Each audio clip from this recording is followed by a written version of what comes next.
Here's the dirt. We're at the high point of the ranch, starting our build on upper OPL. Here's a tour from the flagging that we did this summer. Trail started off with a little bit of a curb off of a granite rock. Then you come quickly to this rock, which is about a 3 or 4 foot roll. Here's an image from Logan giving it a shot. Riding this feature is pretty straightforward, but it serves as a nice squirrel catcher for the rest of the trail so somebody doesn't get in over their head. The run out puts you right next to the fence line. After about 10 yards, you'll cut back into the hill, at which point you'll come across the large granite slab, the first real significant feature of the trail. It's about an 8-foot rock roll, which I'll be working on in this video.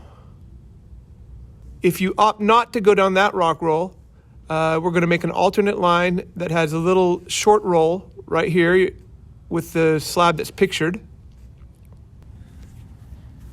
Rock rolls are a pretty easy build as far as features go because you're just identifying the area you want to roll down the rock. Then you're building the run-in, making sure that's clean, and the run-out is safe. From there, we feed into the steep hill, at which point we'll be pointed at this rock, which I plan on making a jump out of. The type of jump it'll be is yet to be determined.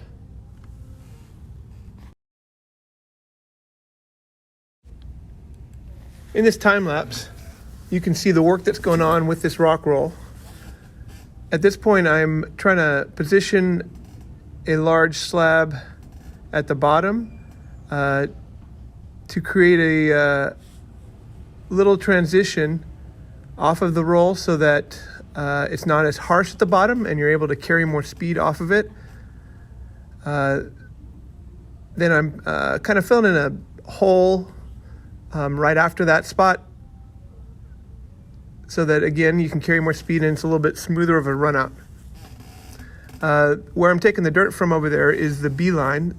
So as much as you can when you're digging trails, you try to, if you're moving dirt, you try to just move the dirt from one spot that you don't want dirt into a spot that you do want dirt. Here's another angle of me working on the berm at the bottom of the run out. In the following clip, you'll hear me talk about what I'm doing there.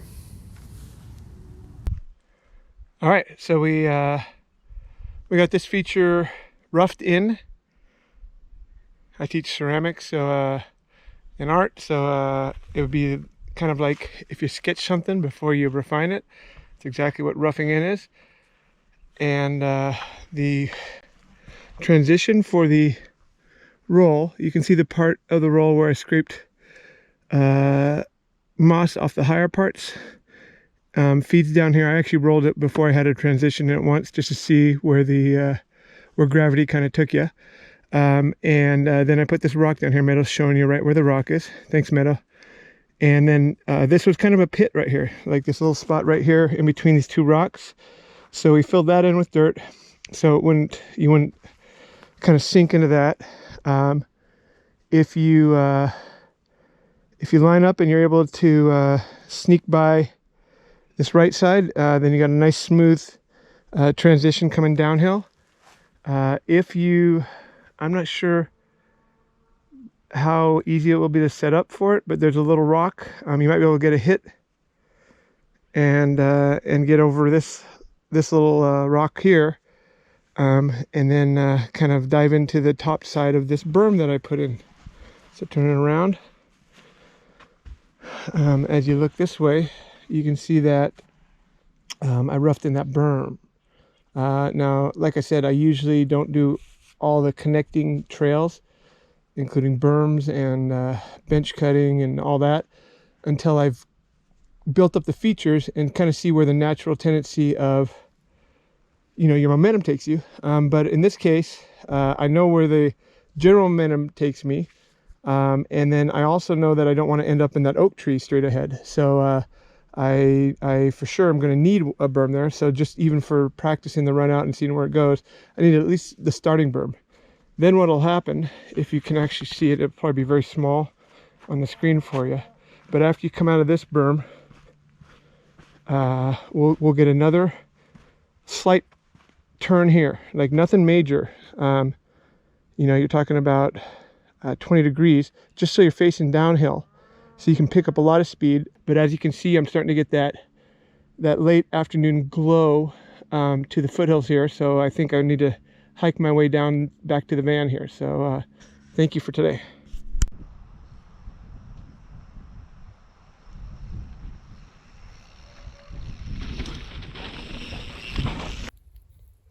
All right, so we're back up on OPL. It's another day. That's the part that I got kind of roughed in last week. Got the transition off of the rock roll there. Got a little bit of a berm as you're coming off to kind of keep you from running into this oak tree right here. And then what I've done is I've done another little setup berm, so you can kind of point yourself down the hill right here. As I mentioned, I'm not trying to make super refined features right now. I'm trying to get it the sketch of the trail, so that I can ride it on a bike, see how it all kind of links together, and see what adjustments need to be made. The plan is off of that berm to come straight down the hill here, right to where I'm standing, do a really big, long radius berm that sets up straight ahead for this rock pile right here. All right, you can see there's some old flagging on there from the summer when I flagged this trail. All right, so right here, the plan is the run-in will be kind of from that oak right there. We won't be that far over, but that's kind of like the lineup for this jump.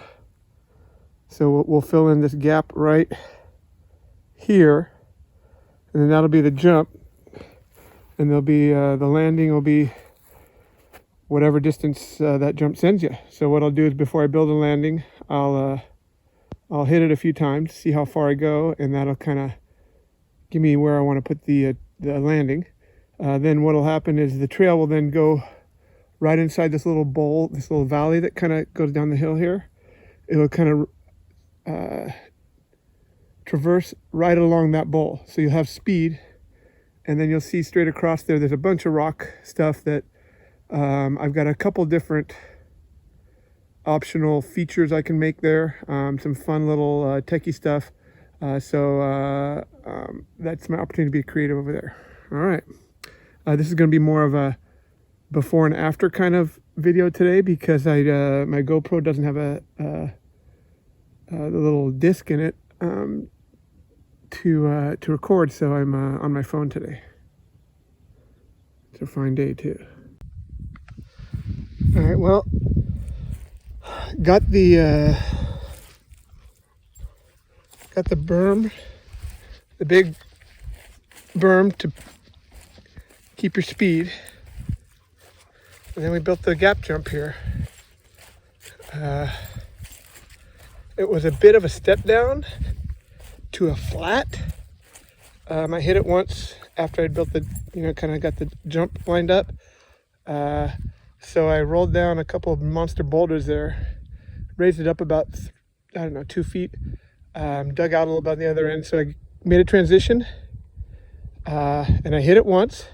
It was a little sketchy, but I figure as it packs in, you're just going to have more speed. I'm going to make the transition wider, and obviously have a better run out afterwards. But it rides. I'm excited. I think that's going to be one of the really fun features on this trail.